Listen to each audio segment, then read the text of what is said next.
Litre দুধটাকে ফুটিয়ে কিন্তু আমরা 750 গ্রাম করে নেব। দুধটা গরম করার সময় কিন্তু অনবরত নাড়বেন যাতে সর না পড়ে।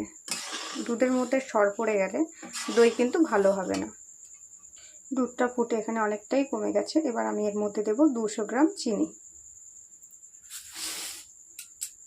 এবার গ্যাসটা অফ করে দিয়ে অনবরত নেড়ে ঠান্ডা করে নিতে হবে দুধটা। এবার আর একটা কড়াইয়ের মধ্যে দিলাম 50 গ্রাম চিনি।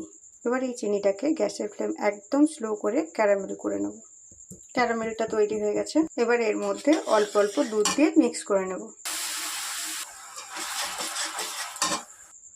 এবার দুটো পাত্রে, একটাতে নিয়েছি 2 চামচ টক দই, একটাতে নিয়েছি 2 চামচ মিষ্টি দই। দুটো একসঙ্গে নিয়ে মিক্স করে দুধ যখন হালকা গরম থাকবে এই অবস্থায় দুটো দইয়ের মিশ্রণ দিয়ে একসঙ্গে মিক্স করে নেব। এবার এইভাবে ঢাকা দিয়ে রেখে দেবো সারা রাতের জন্য, বা 8 থেকে 10 ঘন্টা রাখলেও চলবে।